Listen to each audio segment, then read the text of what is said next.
여러분 안녕하십니까? 정문일침입니다. 이트론이라고 하는 종목을 한번 보도록 할게요. 이트론. 자, 이트론 볼게요. 자, 연봉을 펼쳐보면 이렇게 한번 당겨 볼까요?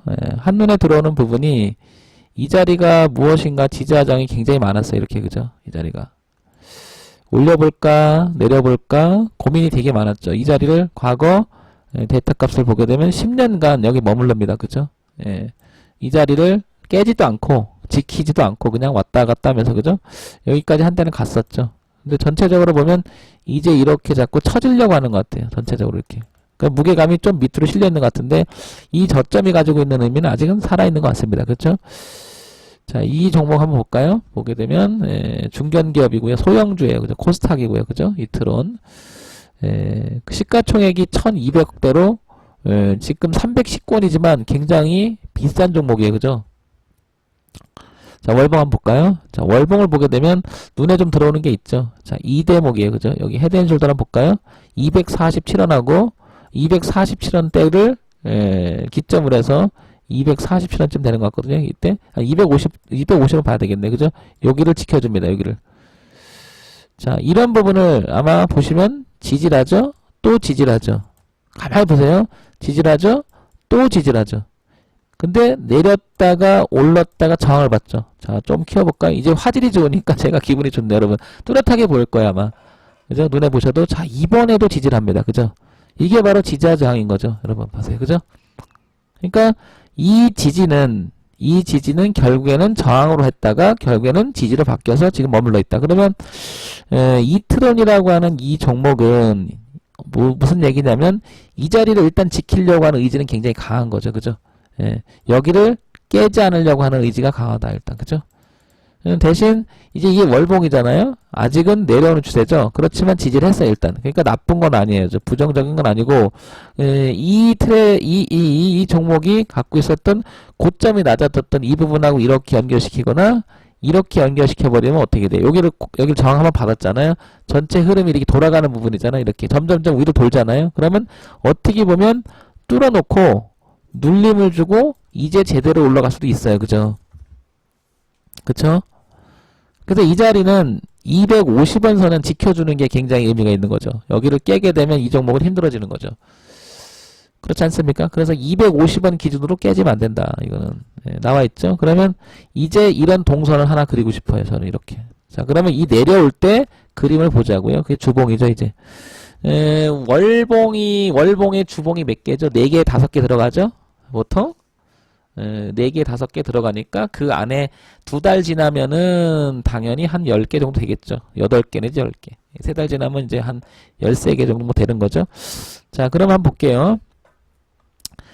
세세히 볼게요. 이렇게 줄을 동선을 딱 치면요.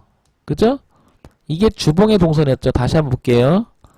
얘가 이 저점에서 올려가려도 냉정하게 치셔야 돼. 이렇게. 그죠? 딱 보면. 그죠? 커선을 보세요. 이거. 맞추는 걸. 자, 그러면 이렇게 됐죠? 아마 화질이 좋아갖고 이제는 뚜렷하게 보일 것 같아요. 여러분들. 그죠? 자, 그러면 얘가 힘이 썼다면 357원은 지켰어야 돼요. 그러면 역으로 말할게요. 이거 반등하면 357원대가 되게 저항이 되지 않을까요? 자, 그러면 다시 구체성 있게 보게 되면 지지했었죠. 지지했었죠? 지지했었죠? 떨어졌죠. 그러니까 떨어져서 이제 올라오면 부딪히면 저항이 될 수 있죠. 지지하자랑 똑같은 거예요. 논리가. 그러니까 고가가 380원이었던 이유였던 것 같아요. 그죠? 이 고가가, 그죠? 어제. 자, 그러면 일봉 한번 볼까요? 이런 동전주는 웬만하면 하지 마세요, 여러분. 데이터 값이 왜곡 현상이 많아요, 이런 건. 자, 보시면 이렇게. 그쵸? 이게 일봉이잖아요. 다시 이렇게 당겨 볼게요. 이렇게. 그죠? 그럼 이게 뭐예요? 이게 주봉하고 같은 거예요. 다를 수 없잖아요. 그죠? 그런데 가끔 달라질 때도 있어요, 저게. 그러니까 폭의 자체가 이렇게 동선이 그려질 때 약간 틀어질 때가 있지만 전체적인 윤곽은 비슷해요. 그죠? 보세요, 이렇게. 정밀도에서 많이 떨어지겠죠? 이렇게 되죠. 그죠? 흐름은 똑같고. 보세요. 이렇게 지금 내려오기 때문에 얘가 내일이나 이렇게 올라와서 350원대, 380원대 이 자리, 금액으로 따지면 한 360원쯤 되는 것 같은데, 그죠? 하여튼간, 요 원자리가 350원에서 380선이 넘어가기 쉽지 않다는 거죠. 그러면 그 자리는 또 저항이 맞을 수 있다. 이거는 결국에는 이런 모양은 정말 저랑 같이 공부해서 다 할 거예요. 이렇게 올라가서 지지해서 이때 사야 된다고, 이때. 이렇게. 자, 그런데 여기서 주체를 한번 봅시다, 여러분. 주체가 뚜렷해, 안 뚜렷해요?